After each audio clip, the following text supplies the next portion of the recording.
completely unnecessary. Yeah. No, it's great. But it is kind of funny how, like you were just saying, Chris, about like we we do see and hear ourselves so much more, Dude. than the average person does. Yeah. And it's funny because a lot of the times doing this podcast that I do that focuses a lot on music in Pittsburgh, underground music, a lot of people have never been on a podcast before. And I sometimes forget that. And I also forget that not only have people never been on a podcast before, they haven't like been in a room with like a bunch of cameras pointed at them. Right. And it's like intense. Yeah. Sometimes I'm kind of like looking at like deer and like camera lights. Yeah. Some people haven't had a long conversation before. Totally. Dude, also what I think is funny is because of podcast and podcast editing, especially, that I know all of my but my speech patterns and the things I say all the time. And I'm like, oh my God, I have to stop saying that. One of the things that I say all the time is, oh, it's crazy that. It's crazy that. Like, why do I say that? It's not really that crazy that I know how my voice sounds, but that's something I would say. And I know what other people that I have on podcasts a lot, I know exactly what they say. Yeah. I'm trying to think what Steve says. Oh, I know exactly what Steve says. He says what not and what not. Do you know you say that all the time? Nope. I don't know when you started saying that, but you say it on podcasts That's so funny. much. And whatnot. Yeah. Okay. So at the beginning of this episode, now that we've established the things that you say, we can actually add a tally A counter. throughout the course of the episode. Yeah, man, it's crazy that. It's great. That'd be crazy if you did that. Yeah. That's crazy and whatnot. Yeah. And then when we release the episode, there Yeah. could be a winner of who. What's your thing? Do you know what your thing is? That You know, say? I've caught a few things as well editing episodes over the years. One of them seems to be a classic. You know what I mean? Oh yeah, dude. I got a couple. You know, because I edit music podcasts. I don't want to call anybody. They're not gonna watch this. But there's been a couple musicians that we've had, like bigger musicians, who one of them said, "You know what I mean," probably 500 times in the matter of an hour, and I cut all of them out. Wow. It was so bad. You know what I mean. I take those out, you know, uhs and ums. Yeah, of course. Like everybody does that, but man, you know what I mean? Yes, we know what you mean. And I don't know. Yeah. I think that's like a nervous tick probably. Yeah. Not to get too in the weeds too early. We just started this episode, by the way. Yeah. I figured you were Punchliner here. Here we are. I figured you were doing the Marin thing where you're just like, we're just talking and then we're in. Yeah. Absolutely. Yeah. So, not to get too in the weeds with like podcast editing, but have you gone down the road of doing the text-based editing for any episodes yet? Meaning? So like when I edit episodes now, I like pull all the audio into something that pulls all the dialogue out. And then you could basically edit the episode in a Word document. Oh. So you can like highlight what you want cut out and just delete it, and it edits the audio automatically. Are you serious? Yeah. That's an option? Yeah. Dude. You should look into that. Congratulations, Chris. This is a big day in my life. Does it work well though? Yeah. Because look, I don't want to get in the weeds of I podcast love the editing weeds. too much. We're in the weeds, but It's a pro weed podcast. dude, when I'm editing the audio of a podcast, once I make the edit, 3 or 4 times I listen back to it and I kind of like turn my head as if I'm a listener. And I'm like, does that sound natural or does that sound like weird, like breath wise and stuff? Does it fix it? Like, would you notice like, well, that sounds weird. That sounds unnatural. Yeah. I mean, so like whenever you highlight something in the document, you also have like your WAV file. So you could see what area it's highlighting. Then you can kind of go in and fine tune it as you want. Because it's not perfect, but it saves a ton of time. And also it's really helped me just from a narrative perspective to like read what somebody's saying before they actually say it. Oh, wow. Because then it changes the like, does this make sense? And you catch a lot of that, like, you can see stuff. But also too, because computers aren't that smart yet, sometimes the computer will think they're saying some wild ass shit, but it's actually not what they're saying at all. It's just like, it can't pick up the words properly. Right. But I would say it has like a pretty good accuracy. It's like severely helped me in terms of time with editing my episodes. So I do it in Adobe Premiere, which is like, it's video editing software. Right. but you can just export audio out of that. Damn, dude. That is awesome. So that would be huge. We're living in different times. Yeah, you know? man, This isn't like I love it. I mean, you know, podcasting today is so much easier than it was 10 years ago, which is ironically enough when I started. Yeah, this April is going to be my 10-year anniversary. Congratulations. Nice. Happy man. anniversary. That's Thanks. great. How many episodes? We're pretty close to 500. Nice. Love that. Yes. And you know, things have become easier, things have become harder in some ways. That's life. A lot of parallels like with being in a band. Yeah. To bring it around for a moment here, you know. Sure. We'll say 20 years ago or longer when we were maybe starting to get into doing all of this stuff, right? It wasn't as easy to maybe record something, release something, promote a show. It was a lot different. And a lot of things have become easier, but then as a result of that, a lot of things have become harder. But after all of this time, you two are still rocking it. You're still doing your darndest to be a band out there on the road, writing songs for the kids and the people that have kids now. It's a mixed bag. We've grown up. Yeah. What's it been like? I mean, as of today and the now, I think that we have the music bug really bad, so we keep going because we're addicted to it. We love making songs and, you know, keep making releases. So I mean, it hasn't. I feel like after so many years that you reach a critical mass, and it's like, well, now we've been together, 15 plus years. What are we gonna stop doing this? And it's so cool that the longer the ball is rolling and whatnot. Yep. Did you just say that? The longer the ball is rolling, the easier it is to keep it going. Perpetual motion, they call it. I think it's interesting that we've been around so long that you see your entire world that you're involved in. I'm sure everyone experiences this to a certain extent. You see it grow to a point of, I mean this, I'm trying to say this in not like a negative way, but it almost becomes a parody of itself. you know what I mean? Like there are things that people associate with our world of, like, people would call Punchline like an emo band. Some people would that is not right. There are just certain things that become so big. I'm sure that happened with metal to a certain extent. If you were a big metal fan, and then it grew so big, this world, that then people are calling things that if you were a metal fan, you're like, you're calling that metal? That's not metal. But then I have a point here. Maybe I'm not being very clear about it, but it's interesting. I think what's interesting about a band in a position that Punchline is in is that, you're still you've all grown and changed as human beings over time. And a lot of bands, most bands don't transcend this long of a timeline. So it's interesting that you've all changed. And the band has changed naturally in some ways, but the band is still like Punchline. It's still a constant thing, right? So it's like, even though you may have grown as people and as musicians and things like that, it's like you still get to play these songs that you wrote an entire lifetime ago, and it's still a part of you. And that must be so weird, because I've been playing in bands maybe as long as both of you have, but I've never had a steady project that still exists to this day. So there's never going to be a moment in time, unless I go out of my way to do it, where I play a song that I wrote in high school or something like that. But you very easily could. It's wild to look at those songs. We were just out playing shows a couple weekends ago, playing our album Action, celebrating it's the 20th anniversary. So we were playing it front to back for, I think, the first time ever.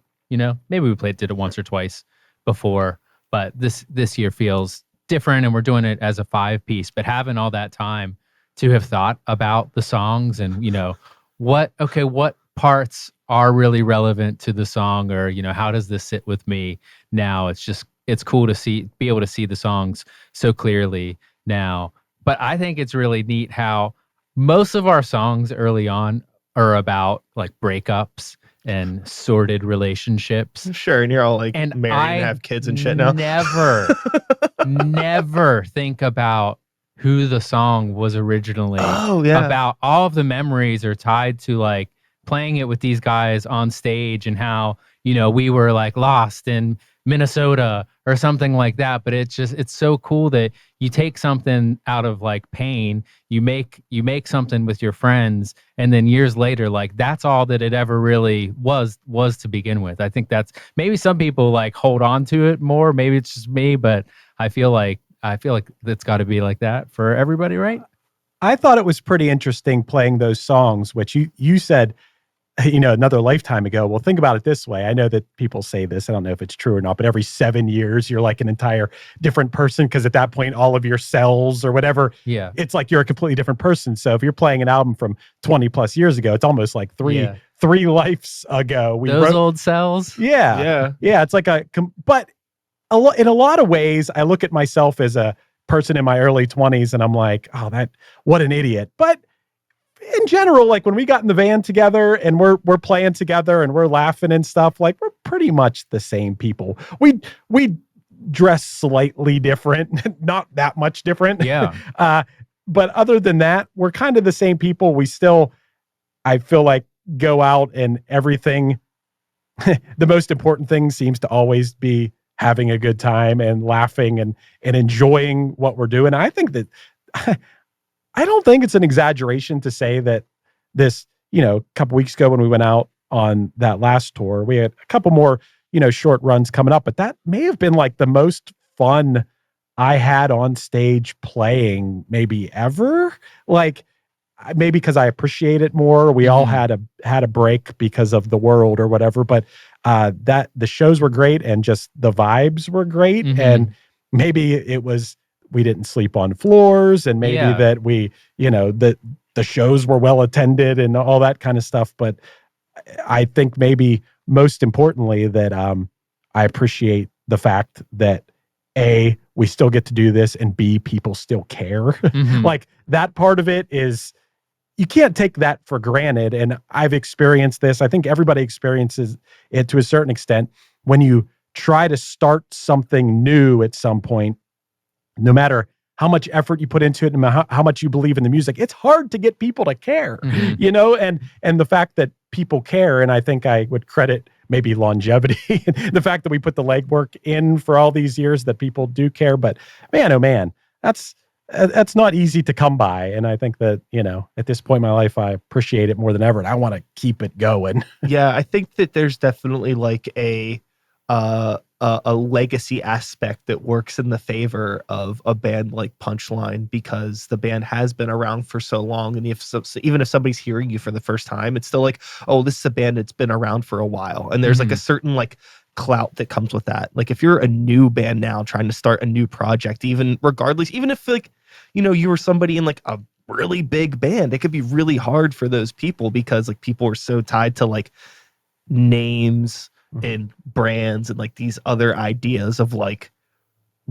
how they access art. Like art always tends to mean the same thing once you get through that threshold, but getting people to even just like open the door and be like, I don't know, like what's like a metaphor, like it's like you're knocking on a door, but there isn't a peephole for them to see that it's something that they know. Right. It's like you have to somehow earn their trust enough for them to open it. And then they open it like, oh, I know you. I know this kind of music. I know what this is. Right. I think would you agree that people need to see your band or your music, see you doing it for long enough to know that you're going to be there?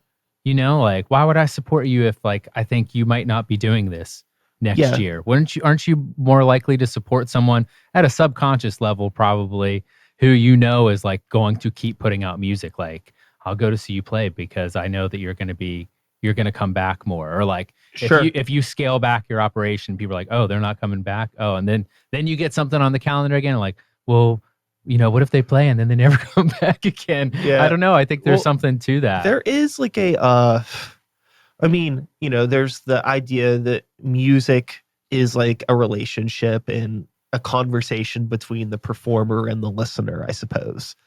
And if you can't keep up an engaging conversation with somebody over the course of multiple times, whether that be through songs or albums, it's like you're not gonna like maintain that friendship, right? It's like anytime I find a new artist on Spotify nowadays, it's much more common for it to be somebody that has like 2 singles that they've put out and there's no album. And I might love those 2 songs, but it's just like I forget about it. It doesn't like stick with me if it's just like, oh, is this just somebody that's going to release one song every 8 months that like sounds kind of different because they're trying to find the branding that's going to get on the playlist that's going to make them blow up. It's like, is this even genuine art? Right. Do you actually make the kind of music that I like, or did you just accidentally make something that I like? Right. It's so weird the way like artists record and release music now. So maybe what you're talking about, Steve, is something that's a little bit more akin to us just being like a little older, not to be old man yelling at the clouds. Right. But I think like people just engage with music in a lot of different ways now. I don't even know how much like live music is actually important to. I hope that's not true. A lot of, I hope you're wrong about that. I hope I am too. People seem to have way more eclectic taste. Yeah, I don't think that it's like as necessary, to be a. Well, guess what I should say is I don't know if it's as necessary to be like a touring musician to be successful. But that's like very genre specific. I think if you're like doing anything that's rock adjacent, if there's a guitar, you got to be on the road. But guitars are just irrelevant. There's this nowadays. There's this phenomenon that we discovered and we've heard a lot of people talk about where there'll be bands or artists that look like they're huge on Spotify and have tons of plays, but then that doesn't translate. Oh, there's a few of them here in Pittsburgh. Oh yeah. We could talk about them. Huh. I mean, that's interesting and weird. It's interesting and weird. And like, and then you have vice versa where, a band could pack out a room, but the numbers might not look that way. Right. And I don't know. I think the live experience is definitely important. And also, I think the album is important. We've gone back and forth on I think releasing things, I think a smart strategy is releasing one single at a time that are coming from your forthcoming album. There's an album. I depend on those albums.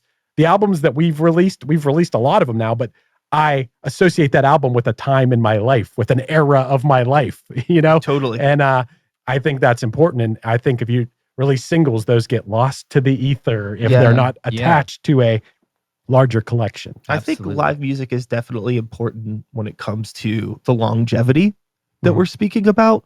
But I think there's so many people now that aren't necessarily thinking about longevity, especially like the newer era of like younger artists across most genres. It seems like it's more about, I wasn't thinking about longevity when I was 19 years old either, so I guess I can't really blame them. Right. But when we were 19, Spotify didn't exist. There weren't playlists. Right. It was still like, make a song, maybe they'll play it on the X if we're lucky. The radio. And then burn CDs and give them out to kids at the fucking American Music Cafe or some shit like that, Sure. Stand outside a Laga, hand out, I was going to ask you if we could cuss. Oh yeah. I'm not going to cuss, but I was just curious if I wanted to. You could theoretically. Yeah, we'll see. I don't really cuss. You could throw a couple dams and hex out there if you want to. Hey, there's some like borderline cuss words. I wondered if they were cuss words. Like is piss a cuss? Should be. I've noticed a trend. We're gonna get off topic, but it's a podcast, so fuck it. It's fine. I've noticed a trend. Well, actually, we're kind of on topics. We just brought up radio.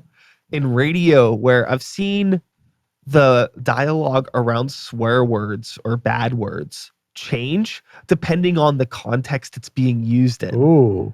Because like I'll even hear like the word gun get censored nowadays, depending on the context. And like piss might get like damn might not get censored, but goddamn might get censored. I've even heard like God get censored and damn still be in there. That's what spawned this whole conversation the other day. As I watched the Grammys and Olivia Rodrigo performed Vampire, and she had to not say the God. She just went like a damn vampire. Yeah. She couldn't say goddamn. And I was like, why can't you say, does that mean that people think that goddamn means that you're damning their God? Like, I didn't know like why you couldn't say that. For years, I've been arguing for a separation of church and Grammys, and nobody's listening to me. I mean, I was waiting for the first cuss of the night. Do you remember back at like the VMA? Was it the VMAs or the Grammys when Guns N' Roses got up there and said some swear words? They were intoxicated and causing a ruckus. Did they not everybody censor burned the their cuss? Records? And my mother certainly did not like Guns N' Roses after that. Wow. Yeah. Did she like them before that? And I remember watching it thinking, what's so bad about what they're doing? Like they seem like they are intoxicated, drunk, being wild, but it didn't seem that crazy to me. I don't know. But I will say that I don't want to really turn too much this, but I did you guys watch the Grammys? I watched about half and I really enjoyed some of the performances. That's the main point that we realized when watching it is like they only gave out like maybe less than 10 awards. Yeah, it felt like that. It was mostly performances. Right. And I liked that it was mostly performances. Some of them were great, some of them not so great. Who were your faves? I thought SZA was pretty cool. Yep. I liked the theatrics of the whole thing, Kill Bill theme, and she's obviously a great singer, and I like her album, so I really like that. I did not like. Let's keep it positive. I thought Billie Eilish was great. Yeah, that performance changed me from not really liking that song too much. The song from Barbie. What is it? I was made for this world or something like that. And then her performance was so good and so personal on such a large stage that I was like, damn, that was, I liked this. Oh, I cussed. And I was like, I like this song now. And I thought that was cool. I thought Olivia Rodrigo was cool. Yeah. It was a lot of females, it was female heavy, even all the categories, which I thought, because honestly, I'm like, I find myself when I listen to music, I probably listen to 70-30 female artists to male artists. I probably do too. Yeah. I don't know why that is. Something about the female voice really appeals to me. And a guy has to go the extra. You have to be a really good guy performer for me to dig in. Sure. I think all of this is kind of going back to the importance of live music. And I think that importance has always been there. And it's interesting to see a mainstream outlet giving live performance a chance. Yeah. Again, I don't know if they're doing market research on their end and things are changing. Well, who wants to watch someone go up there? This was my point. Yeah. Do I really want to watch someone accept an award and thank 50 people I don't know who they are? Who wants to watch that? This is not good TV. Well, I always felt like, things like the Grammys were more for them and not really for us. But I guess if they want to keep their TV station together, they got to get people to watch it. It's a TV show. Yeah. That's what's funny to think about. The Oscars, the Grammys, the Emmys, these are TV shows. Right. They're just for entertainment. They're just for entertainment. They're 100% a TV show, which is so funny to think about. We think of them as like prestigious awards or whatever. They're just a TV show. Taylor Swift the whole time, like, sure, you guys can win. Anybody can win whatever award, but clearly, Taylor Swift knows she won basically all of the awards. She didn't win all the awards this year. No, but I mean by her, like, just sheer dominance of the music industry. Like, she wins the grand award of the night, whether she won them, She did win the grand award of the night. I guess album of the year. I think that's the best award you could win, right? It's strange who won that sometimes. Sometimes there was like, who was the woman who plays bass really well who won it? Esperanza Spalding won it like in the past 5 years. Sometimes like these really strange ones win album of the year, but then sometimes it's like, obviously, I guess Taylor Swift. I don't really even know the newest Taylor Swift album, but doesn't matter. I'm the only person in the world who doesn't, I guess. And then we were laughing too about Miley Cyrus. I love how we're just talking about the Grammys, but Miley Cyrus, did you see her? Yeah. I mean, I give her credit. She just went up there and had fun and had a blast, but like, I didn't like it at all. And it's okay. I didn't like it. It was fine. But I like her like punk rock attitude about it. It's like, I don't care. Whatever. Yeah. I think she's cool and I think she sings well. I feel like she's acting famous a lot of times, like she's too self-aware. Like, I'm famous. I'm going to turn it up to 11. Sure. And maybe I appreciate someone who has a little more of a just be cool attitude. I got such a good conversation to have with both of you right now. Great. Say we were in a position where we would have been like performing at the Grammys. Okay. Yes. What would be your approach to it? Like, what would you? I bet you'd be a wild man. I've seen you be a wild man before. I bet He's pointing at Brian. Yes, yes, yes. I'm a wild guy. I bet you would have something planned. You're like, people are going to talk about this. You'd be like Rage Against the Machine climbing that structure. Oh, would you climb something? I don't know. I would like to do something like very theatrical. Yeah. I feel like in my older years, my creativity is a little less Zach De La Rocha and probably a little more Andrew Lloyd Webber. Okay. All right. I like the theater. Oh, would you get the crazy. strings? You'd have the string section? It'd be cool to have a harp player. Yeah. Sure, that'd be cool. That'd be cool. I would like to do something. Yeah, it'd be very big. It'd be a whole stage production, and maybe there would be some sort of social commentary. Maybe there wouldn't. I can't help but think about past performances with like Green Day or Beastie Boys when it's basically like 3-piece rock presentation where it comes back from commercial and like right into this like rocking thing that shows you guitar, bass, drums, and vocals can like own the night just as much as some big pop song. Yeah. Yeah, that'd be interesting. What would we, if Punchline got to play on something, what would, like SNL, if you were doing SNL or something, what would we wear? We can't wear this. We can't. No, we can't. No, I agree. You think I could wear this Sacramento Kings t-shirt? I don't think I could wear this on SNL. Maybe just like the New York equivalent of that shirt. Okay. All right. Oh, you think we just take our style, but we just like jazz it up a little bit? Sure. Like, I mean, this is a conversation that actually I know that through other endeavors me and Steve have had before outside of this podcast, but in terms of like how hard it is to be like a male presenting entertainer on stage because your choices for fashion are kind of lame. Yeah. Especially also too, like as you're like, if you're younger, I think there's a bit more of a palette to choose from. But if you want to age somewhat gracefully or in your, 30s, it's like, how am I going to dress on stage? It's like, right. What are our options? I don't want to do the suit and tie or the tux thing. Do I just wear like plain like street clothes? Do I do like more of like a graphic tee thing? Like, how do you dress? What do you do? You wear your best prong t-shirt. Yes, absolutely. I mean, I feel like naturally just with clothes in general that I'm just drawn to a very limited number of shirts and clothes. And so I have felt like, well, I'll just dress like that. And when I go up on stage, I'm just going to wear what I would normally Can I tell wear anyways. Can I tell you a quick story? Is our couple experiences with like being in the limelight or whatever. But when we were on the TV show and there was like stylists and stuff and they made me wear this hat. A fedora. Yeah, it wasn't yeah, it was like a fedora. Yeah, I guess it was a fedora style. I don't know if it was like slightly different than a fedora, but I was so insecure about that.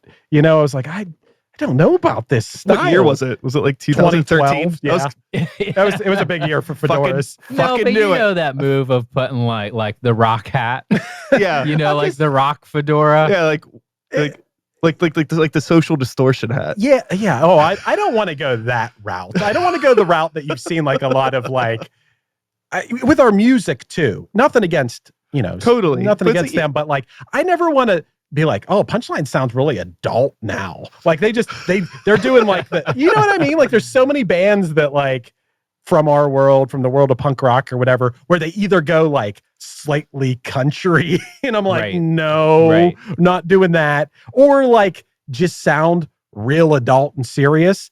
I don't want to ever do that. I want the music to always be fun and exciting and sound like our band. Yeah. And maybe you have certain elements that are more modern or whatever and just make it fun. But I think that like, yeah, trying to sound like, oh, they sound really mature now. Like, that's not cool. That's just boring.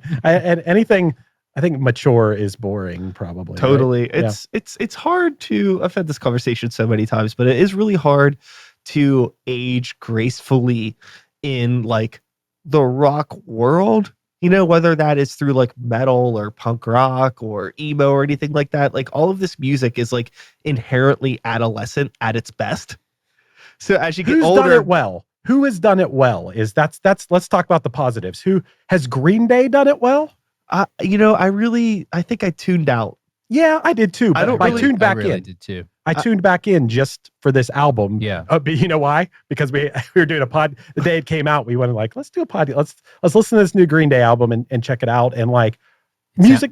It sounds great. Yeah, Yeah, Of course. Rob Cavallo did it. The guy who did Dookie and American Idiot. They recorded with him at this.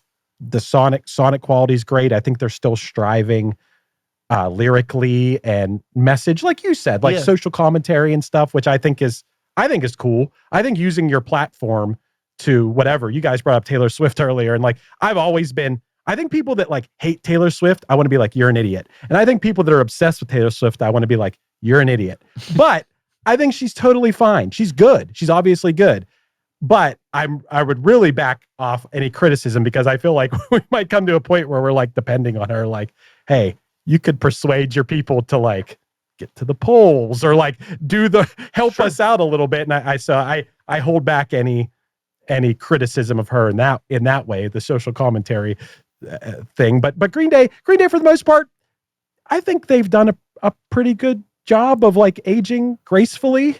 I'm trying to think if anybody did a bad job of it. I'm sure there are examples. I'm sure there are examples, but then it doesn't work. I have a hot take of a band that I don't. Well, I guess it really depends on your personal tastes. Mm-hmm. But I've brought this up before. People don't like it, and I'm not going to say I dislike Blink-182. Okay. But when I see them now, mm-hmm. and they put out like a video recently, it probably wasn't so recently at this point, but it was just like, it just feels so try hard. Mm-hmm. But I guess that's always been their brand to some degree, right? Like, is that kind of over the top animated? They're kind of cartoon characters. So it's like, okay, I get it. It's like, the song's fine. I'm not going to say that they're bad songwriters. I'm not going to say they're bad people or anything like that. But it's just like, it's weird to see like however old they are, like still with like the spiky hair and the shorts. And it's just kind of like, they mean well. I'm just being like a hater for the most part. I always felt like that was with all the small things, like the song that made them gigantic, that was the point where they jumped the shark. And it felt less about the songs to me from there on. But we were talking about Blink and Green Day at practice the other night before practice, which is fun. Just kind of like who's better? Have to choose. Like you have to choose one, and we were all unanimous for Green Day. I think because Corey said Blink. Yep. Well, he's a drummer. Yeah. Well, that's my problem with Blink is just the overplaying.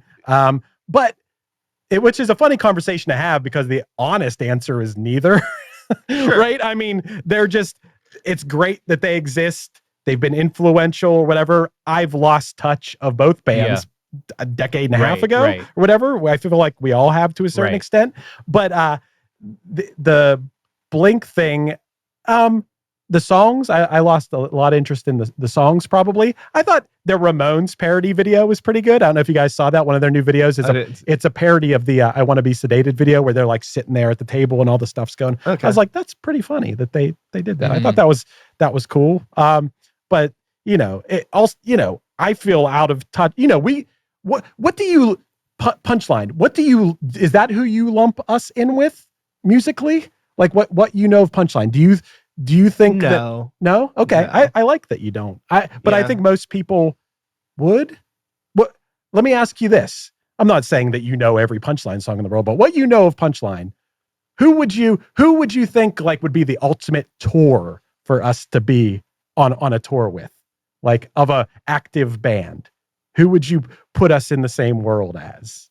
Honestly, like I would probably put you more in the like Saves the Day, Yellow Card, even maybe like it's a little heavier, but like the Story of the Years and things like that. I think like you would be, or like even like this is way wild, but like the Used, more like I think that like especially if we're talking about like complementing lineups, because like bands that are like a little bit more like serious on the songwriting, like less like so you're not like a fart joke band. No. And I think like even though Green Day may not want to be a fart joke band, they're kind of lumped in with the fart joke bands. Mm-hmm. And Blink-182 is 100% a fart joke band. Right. Mm-hmm. I think there was like an era of music from that time period, or Jimmy Eat World was another one, where it's like these are more just like young songwriters that are pulling influence from like emo and from pop punk and just rock in general.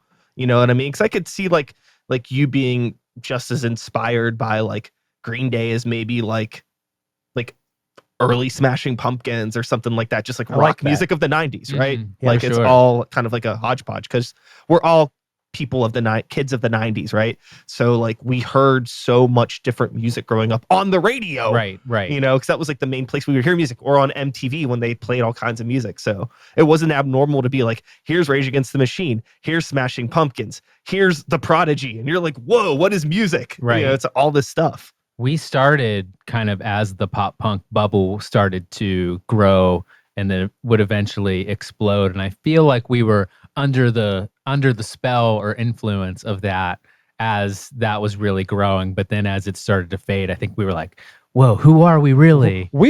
I feel like at the moment where it was growing and our band was growing or whatever, to a certain extent, we rejected the stereotypical, like, I don't know, blowing bubbles, propeller cap. For sure. Musically, though, a lot of the songs on Action, I used to feel like, man, why would somebody call us a pop punk band? And now I listen to that album, I'm like, no, I get it.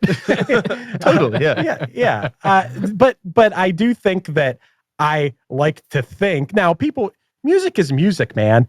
Regardless, it's the melodies, it's the lyrics, it's the emotion it makes you feel. Regardless of the style, that's why people are going to like you. But I like to think, in a perfect world, I would like to think that someone who likes the Gin Blossoms and likes Jimmy Eat World, right, and likes Death Cab and likes, music that I like and am influenced by, Gang of Youths, whatever, right, would like Punchline. Right. And I don't know, I'm sure to a certain extent there's a preconceived notion about our band. Like if you heard us in the year 1999 or something and we're like, Punchline, they suck. I could see that, but I don't know. It's all just music, man. I don't know, Yeah, it's really, really hard too, because like, again, this is like the point that I had brought up at the beginning of our conversation, where it's like, we've lived all of these different lives and like we've grown as people, we've grown as musicians, our interests and things that we want to do have grown, but the band is still Punchline. Mm-hmm. So, what do we do with that? Yeah. It's a constant. You ever watch Lost? Did you Yes. watch Lost? There's a constant. Punchline's my constant. It's the thing, relationships come and go. What I'm pretty proud of, though, when I think about us and the people that we roll with, is that I feel like we, to an unusual amount, have stayed friends with the same people. I know certain people that like that people come in and out of their lives real fast, but I feel like I've had a lot of people that are constants in my life. I think it's really good that we are part of the same friend group. You know what I mean? I feel like that has helped, kind of not keep our band together, but been like helpful over the years to just keep us seeing each other maybe when we're not playing shows as much. It's easy to drift away from people. Yeah. And also to back to your question or whatever, what I love about Punchline is that we've put the work in, we've released a lot of music, and as we get prepared to release more music, that two things. One is that that certain amount of people that like our band, however many people that is, when you release something new, they're at least going to hear it. Yeah. So you better do a dang good job of writing a song or writing a collection of songs to make them want to keep listening. They're going to give it a chance. And if you're a new artist, if tomorrow we started a new band and said it's whatever, the three of us started a band and put it out tomorrow, there's no guarantee that even 5 people are going to listen to it. Totally. Regardless of other things we've done. But we know that a certain amount of people are going to listen to that. And the other thing that, hey man, I don't know if I ever thought this, because we saw in the course of our career when we were we were starting to do a little bit of touring and recording, the bands that we looked up to, like, oh my God, could you imagine if we were as big as the Get Up Kids? Could you imagine if we were as huge as Less Than Jake and all these bands that are big bands, don't get me wrong, but the level was like, they're packing clubs, they're packing venues. And then the level became, they're selling millions, like bands we know are selling millions of copies of things. So it was like, whoa, like, even our achievements, which were awesome, seemed so small, but my point of all this is like, I don't think that we're going to be pop stars, that's going to be like screaming girls chasing us down the street. But I do think that we could write a great song and release a great song that resonates with people and grows to a point where, I always talk about, like, I would love it if, like, we got a song in a cool movie on a movie soundtrack, or, or in a cool scene in a TV show, or, or just the song itself, something on the merit of lyrically and melodically, and just the song itself, it grew, and the shows got twice as big or 3 times as big or whatever. And I don't think that that's like an unrealistic thing to think, that you could rally the people that have loved you in the past, and then on top of that, have more new people that come in, and that those worlds collide, and things are going good. Right. Like, I think is that realistic? That doesn't sound like. No, I think I think it's very realistic. I think that the best thing to do is to keep a healthy mind frame, in terms of, like, so much of it is out of your control. The only thing that you really have control over is the music, like the art itself, and, like, getting the initial ball pushed, showing up down the hill, per se. Yeah, totally. How about a plan? Yeah, a plan. But there's no guarantee to know if those plans are going to work. I've, because, like, but there's various reasons why sometimes plans don't work. I feel like for a band, a good plan is not going to work without good art. Oh, like, the songs have to be good. So well, let me ask you this: say the music is taken care. The music is great. We're just going to assume the music is great, okay? And you have an album. Let's say it's 12 songs. Let me ask you. You don't have to, like, go. What it would be a basic plan to maximize the rest? Is it a certain amount of music videos released across the thing? Is it hiring a publicist, hiring a whatever? Like, what is I feel like we used to have, like, a clear, if you took back, we talked about the album Action 20 years ago, the plan was pretty, I don't know, clear. It was tour, it was samplers, CD samplers, tour, do as many tours as you can. I think we kind of blew it on, like, we didn't make enough music videos back then. We didn't make ourselves, we made a few music videos, but making yourself look larger than life to a certain extent, sure, I think is part of it. But I don't know. In the year 2024, I don't know. I don't know what the perfect plan is. Yeah, I think it really, I mean, you're speaking to somebody that is trying to figure it out themselves as well. Yeah. But I would say that my idea for my art in particular is just realizing that, like, for some bands, I think the online world and the real world are kind of the same thing. And for people like me, it's not like that. Like, I think, like, say, like, my band Grey Walker, I feel like, we can book a show anywhere within maybe, like, 4 hours of here and do pretty good. But other than that, like, we're fucked. Right. So it's like, if I was going to release a new album with Grey Walker now, what I think I would do is, like, treat the online release of that and the physical real world release of that totally different. Like, so, okay, let's say we have an album. It's 12 songs.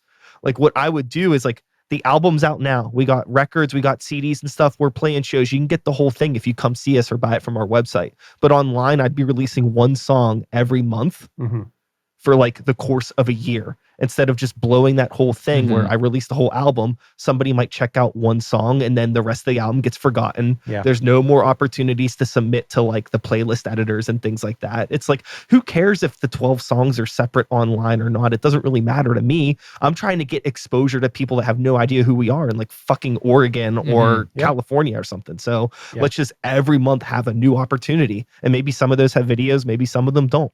I don't know. That's what I would do. Yeah. Yeah. I felt like for up until, I don't know, maybe just recently, and we've caught back up, but we were always, one thing I think benefited Punchline, we were always slightly ahead on, like, we had a website before most bands had a website. We had a DVD.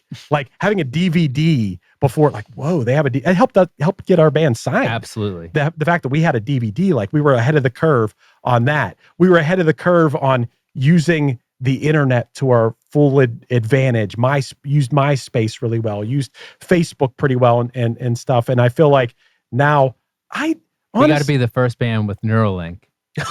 Yeah. We're just going to implant our music into people's heads. But I think that, tastefully putting some, TikToks and reels and stuff out there is cool. I don't want to be someone who's posting 10 videos a day of myself talking. I just don't, I don't have it in me, I've seen a lot of my peers we'll just keep it to Pittsburgh, that I know that get onto TikTok because they want to spread their music on TikTok. Mm-hmm. They're good musicians, good songwriters. That's cool. Get the word out there.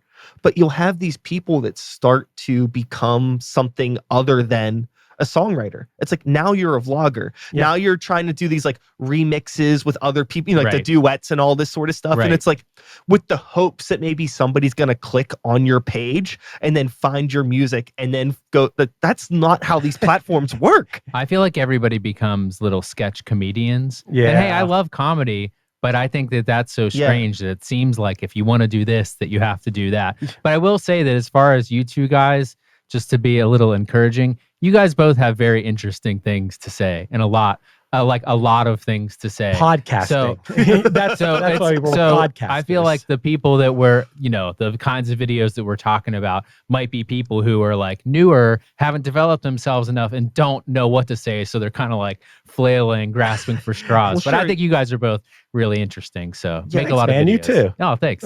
Yeah, thank you. Let's all just compliment each other. I think my issue with something like the Reels and the TikTok is like, I think most people, you're encouraged to use all of the in-app like text and editing and all of this stuff, and it kind of makes everything like creatively indifferential from each other. Like everything looks and sounds the same, but like what makes you appealing as an artist is like your individuality. And I feel like those apps, whether intentionally or unintentionally, suck the uniqueness out of most people. Yeah. Like there's definitely some people that have voices for those platforms that do really well, but I don't know how many of those people are like songwriters first. Right. A lot of people I love the mystique. Who did I see? I saw Lil Dicky on some interview talking about like somebody said he ripped them off and he was speaking to this in an interview. And I'm like, I love your TV show, man. I don't want to hear you talk about like, that's too real world. I just love the like hyper real like mystique of following an artist and whatnot. That was just a recent example. He's a good example of a person who, put something out there and made great stuff. Like the videos that go along. His show's great. All that stuff. Like he's someone like I like what was his play? But he's also a comedian. He's a great artist, but he's also a comedian. Right. I love that. I bet that kills him.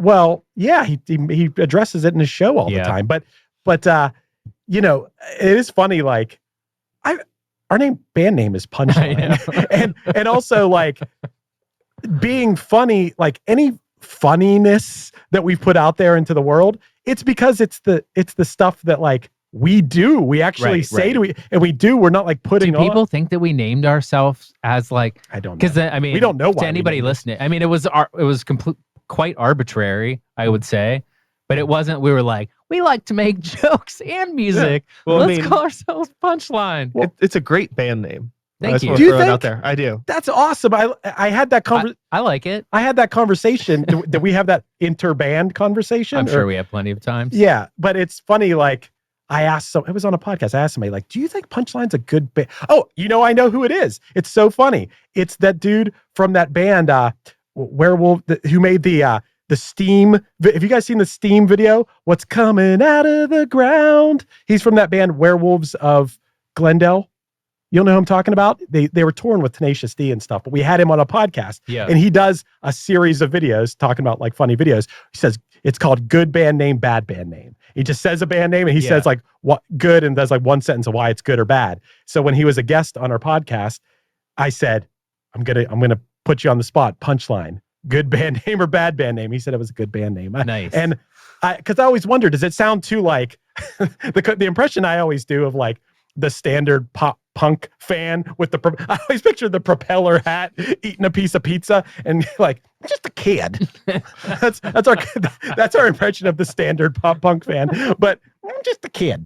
But them going like Punchline there, but like I hope that's not the impression that people get from because I think Punchline that could all, if we wouldn't have taken it, I feel like it also could have been like a metal band. Like, didn't we get that from like? Didn't we get that from? We had a lyric. We had like a screamy band in our teen years, and one of the lyrics was, "Life is a joke, death is the punchline." Which that's like we got it from something kind of dark. I guess it's a dumb lyric, but still pretty funny. But I do love that you said this. It is funny how everybody feels like, to a certain extent, if you want to get your music out there, you also got to be a little comedian. Right. If you're funny enough, maybe people listen to your music too. Right. I tell myself this, which is that you don't want to make videos on TikTok and whatnot. Well, then, to a large part, like you're not going to be, competing with, the other people out there to be heard. Like that is a big way that people are being heard now. And it's fine if you don't want to participate in it, which I don't particularly, but understand that it's going to hinder like the possibility of you getting out there as much as any other independent artist. I think that for me, it is, I've never made a TikTok account for any project that I have. And I think really the reality of it is just exhaustion. I don't think I want to manage another profile. I mean, at least with like Instagram, it's like I could just post a photo and that's a little bit easier, but like creating video content is like mentally exhausting, especially for somebody like me that has to overthink everything and everything has to be like right.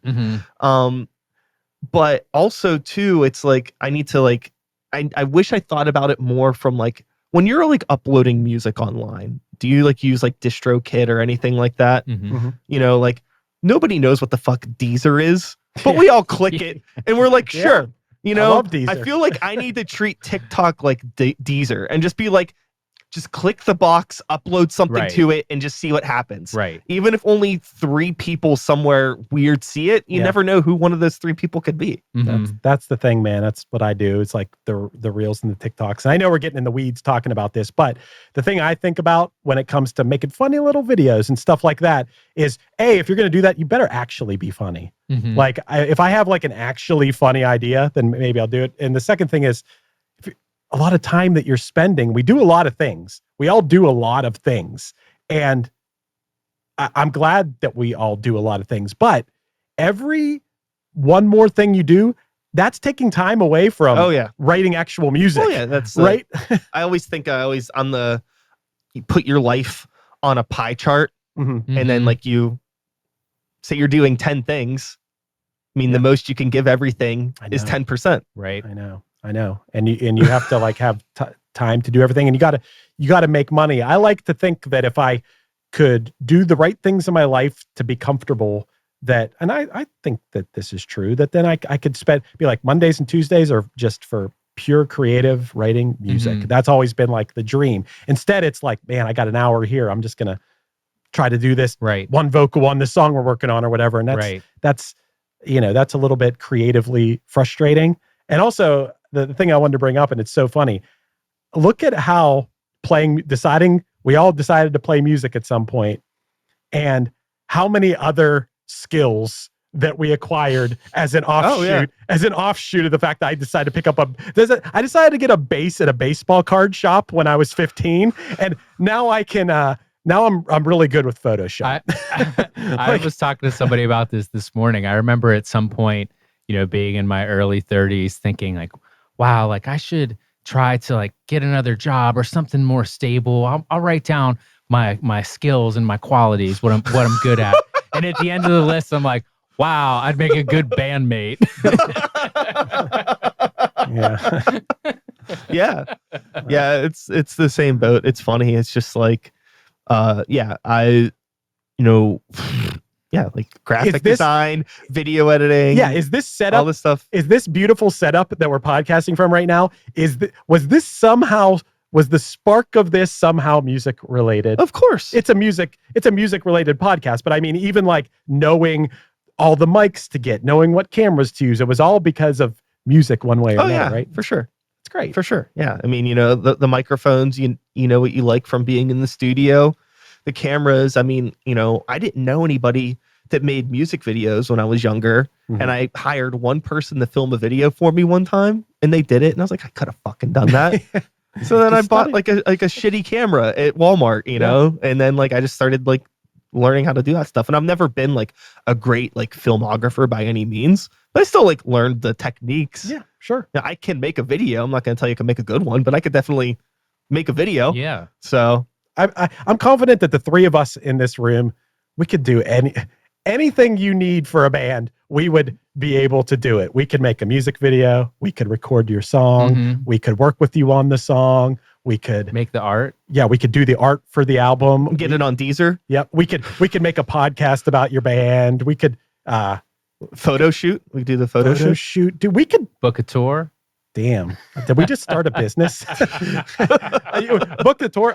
You can book that's one thing that I mean, I guess it's just a matter of networking. Mhm. Like talking to other people, emailing people, calling people, and I don't know. Well, I think that's always like the funny paradox about being a musician. So many people in this world, not everybody, but so many of them come from like a somewhat introverted kind of weird kid background.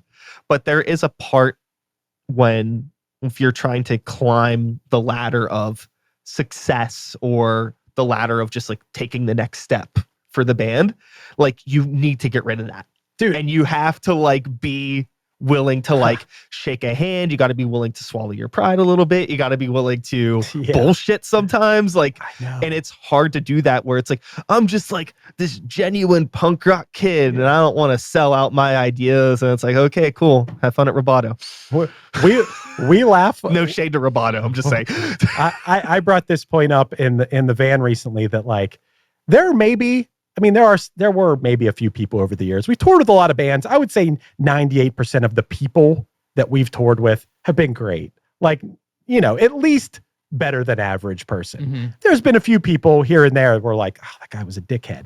But the truth of the matter is, it's what you started to say. It's why I was laughing, is that a lot of people that are great artists or great musicians, or whatever, they're awkward people. And maybe they're not a dick. Maybe they're just awkward dork. And that goes back to like the whole TikTok thing. I saw a really fucking funny reel recently about somebody like complaining about kind of what we were talking about, how like artists these days are kind of like forced to become these social media presentations. Influencers. And they were like, can you imagine Tom York trying to make Kurt Cobain? trying to make a TikTok reel saying like, did I just make the song of the summer? Yeah, right. It's just like all these great artists from this time period, like where we grew up. It's like none of those people would have been suited for what social media is nowadays. Dude, yeah, no way. All they had to do was write great music and like hire Spike Jones to come make an awesome music video for them. Like, and they were just cool as hell. We laugh. I made the joke several times on stage, recycled joke of myself. But like, could you imagine like Kurt Cobain getting on stage and being like, check out our merch in the back. Get yourself, check out our, look us up on Instagram. Follow us on Deezer. At Nirvana. Like, that didn't happen, It's not very cool is what I'm getting at. Like, you got to swallow your pride and be less cool than you want to be. Like being a rock star, being like a person in a band seem like, oh, so cool. Honestly, I think probably one of the biggest mistakes that I made as an artist was I think I probably spent more than 5 years being that person. It was like, I don't want to talk about myself too much on the internet. Mm-hmm. Like, seeing other people always like, come check out my band, come check out my show, listen to my album, listen to my song, like posting all the time and always being like, ugh, that sucks. Mm-hmm. Right. And like, to some degree, you got to scale it back. Like those people, I think, still may have been posting too much, but you can't just not say anything. And I was like trying to be like, oh, I don't want to bother people with my art. Exactly. Right? And it's like, okay, well, that's not going to work. that balance, think about how many people we know that are amazing musicians, amazing songwriters, and then we have the conversation among ourselves. They don't do it. They don't even put it, you know, like they'll make an amazing album and we'll listen to it in the van or something and be like, why aren't they like promoting this? Right. To a certain extent, you have to self-promote and it feels gross sometimes, you know, but you got to do it to necessary evil, which that brings me around to like, to be a person in a band and seek, I don't want to say fame, but seek like success in music. Do you have to be like a little bit of a narcissist? Do you have to feel like, man, I got something special here that people really probably sucks. a little bit, you know?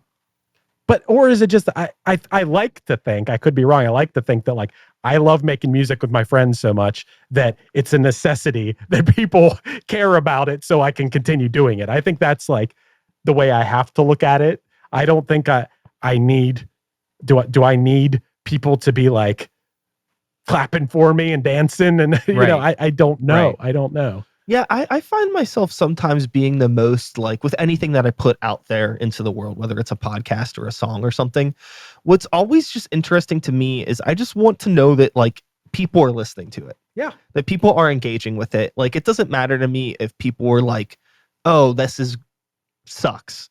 Or if they're like, this is great. I mean, it's great if people say it's great. You know, I don't want to hear anybody say it sucks. Right. But the worst feeling in the world is just put something out there and just feel like it's totally invisible. Mm-hmm. It's like, you know, I'm just like, fuck, like, what did I do this for? Like all this fucking work and this effort, you know, like, and it's like, I can't get like anybody to pay attention to it. Right. I feel like something that's really helped me with that is to, as you're recording songs, show them to friends and really follow the songs that resonates with all of the friends. And if you have an idea that you really care about, but like you could only get one friend to even like respond and say, hey, that's pretty good. You know, maybe that's not the right thing to follow. But I love it when you send it. It's like, wow, this friend responded. It was like, dude, that's really good. Or like, this is the best song you've had in a while. When you can get something close to unanimous, I'm always like, that excites me so much.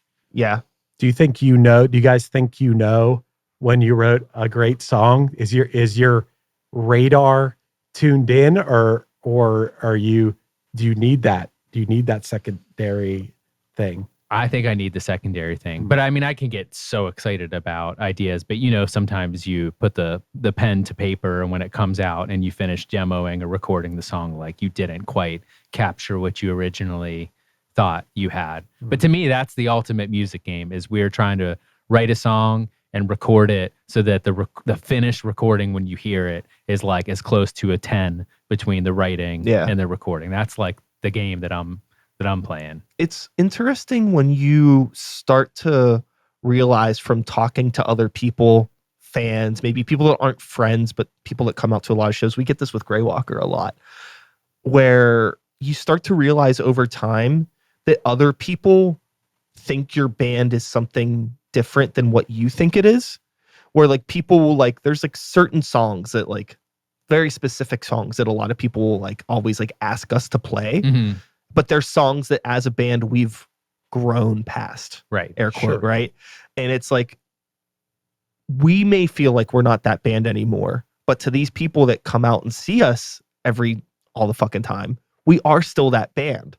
So like, how do I reckon with that as an artist, where it's like, I'm trying to turn us into something else. I want to grow and mature the band, but the only people that are going out of their way really to come see us all the time are people that don't want us to change at all. Right. So it's like, you know, I feel like we're writing good music and I feel like we're evolving, but to what gain? If like the only people that are really into us are people that want to hear songs that we wrote 6-7 years ago, you know, and like we're trying, it's just like a weird mental thing. I know. It's hard to guide you, especially, I mean, we have albums that like we're playing an album that's 20 years old. A lot of people still want to hear like primarily those songs sometimes. There was some guy after our one of the last shows who, you know, we're in this city and he's like, hey, when are you coming back? And I'm like, you know, we're here right now. We'll be back. I don't know. We'll be back sometime soon. It shouldn't be too long. He's like, whoa, what else you have going on? I'm like, we're making a new album. Got a new album coming out this year. He's like, oh, is it going to be like punk or is it going to be like, are you guys like going to go back to your like punk sound? And I was like, wait a second.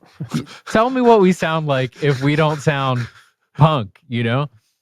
And he said, I don't know, like piano rock. I mean, I guess we had like 2 or 3 So songs. I realized then, okay, I know what songs you left off at in 2007 that you probably heard once, and that's okay. But Yeah. I just thought that was funny. The thing is that, like, think about all the bands, like, we get like whatever discouraged when someone says that to us, but think about how many bands we've done that with that we listen to. I know. Oh yeah, sure. I do it all the time. I know bands I bailed on for albums I thought sounded so different that when I listened to no, it's barely different, and I really like it. But at the time, I don't know what it is. Yeah. Yeah. Bands you love who you just, you know, cannot see certain albums of theirs, and you only celebrate, you know, I just love these 3 consecutive albums that they put out. If all I can say is that when it comes to, you know, Punchline has a couple albums, they coincide with when we were at our touring the most, you know, doing 150 shows a year, whatever it was in those years. And we put the legwork in, and that people still care about. And when you got something like that, man, you gotta treasure that. For sure. Because that, you know, you can't just create that. If you have that, you gotta love that exists. And all you could hope is that when you put something new out, those people will at least give it a shot. You know? Yeah, totally. Totally. I have been thinking about the thought of how many people I know, young bands or artists or of any age, who do have something so special, and they look at you like, do I have it? Do you think I got a shot here? And so many people have a shot or could do it, but so few will actually go and do it. Yeah. And that is one of the hardest pills to swallow. You got to commit. Yeah. You got to commit. I mean, look, now we have our hands in a lot of things, and I feel like we're committing as much as we can. And I like that. I love it. But man, that our 20s, dude, we work. My entire decade of my life was this 100% committed. Like nothing else. Like I couldn't get a job, couldn't have a good relationship, couldn't have, you know, you had made all these sacrifices, and that's why we have a couple albums that people, you know, still care about. And if you really want, I mean, music's such a hard thing. Even if you do fully commit, you don't know that it's actually going to work. But if it's gonna work, right, that's part of it, is 100% committing. And like, that's the reality of it, you know? And, you know, that's why anything that we do, it's with a certain level of you know, you got to have certain realistic expectations, and you know, so I think that you got to go into things with like a reality of, hey, we're going to do some short tours and stuff, but you know, the reality is if things pick up, we're going to have to, like, you know, if we get support slots on bigger tours or whatever, that means they're going to have to leave for a month at a time, you know, and stuff. And it's these things you have to think about. And I don't know. It's weird. You're making little songs and putting them out into the world, and and they kind of they affect your entire life, you know? It's the idea in my head is that, like, there's nothing incredibly unique, and I don't mean this in a mean way, but about like being a good artist. I think that threshold where people can't cross is because you need to be good and have the luck factor come in with all those other things lining up, in terms of, like, you know, okay, like, we're a band, we got some good songs, great, there's plenty of bands with great songs, you know, nothing super special about that, but it's like, can everybody in your band leave for a month? I know. Do you have, if you can do it, do you have a vehicle that can handle it? I know. Do you have the finances that can handle it? You know, do you have you know, people that you can trust to help you along the way? You know, and I mean, it's like the fucking the Frodo's quest, you know, for the ring. You know, and it's like there's so many things that need to line up. The number one most important thing that nobody can account for, all you can do is be prepared, is luck. luck, like a little bit of like some lucky break. Someone decides, I brought up like silly things like a movie soundtrack or something, like luck. Someone placed your song in something that then a million people heard it, like luck. And all you can do is keep putting yourself in situations where luck can happen, and other than that, it's a grind, and you have to really love making music for it to be worth it. And I think that if you want luck to find you, you have to be out there. You have to just be keep continuously doing and stuff. then once luck comes, you have to remain there to be able to capitalize on the luck that you the luck that you got.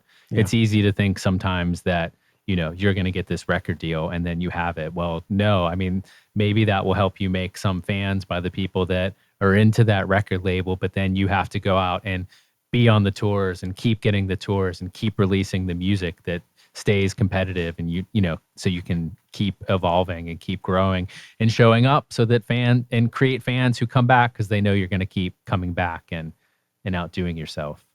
I hope that nothing we're saying sounds like we're like complaining or something. Or I don't think so. I don't think so either. I think the most important thing to say is I freaking love making music with my friends. Yeah. Like, I mean, I love that. There's I guess there are guidebooks of how to do it. I think everyone would agree that, with a career in music, there's really no one way to do it or no one definitive guide. So it is interesting to have thought about it for all these years of, well, how do you do it? What has worked for us? So I think we're just trading stories about how it, what has worked and what has not. But I think it's so cool, if I can compliment you some more and the rest of our band, how I never expected to be this far into our band and still feel like as inspired as I do. And it's a testament to like you guys all being so into it. I mean, it's a lot to keep up with.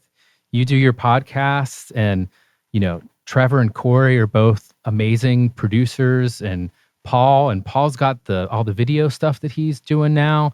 And I mean, it is like a real freaking media department. I tell everybody, these photographers send us pictures. I'm like, you're helping me survive another day by providing this to the Punchline media department, because it's just a lot to keep up with. But I think that it's so cool. And going up there and playing those shows recently, like I'm in a place where I feel like I've never been able to enjoy it so much as I do now. And just everybody's so on top of their game, and it just keeps you on your toes. And it's really fun. Yeah, that's some positive things. Also, if anybody out there is interested, we do have shows coming up. We have some tour dates coming up in early March. Yep, we're going to be in New York, Asbury Park, Towson, Maryland, outside of Baltimore, and New Kensington, outside of Pittsburgh, at Preserving Underground. Our first time playing there. Super excited to play. I've never even been there yet.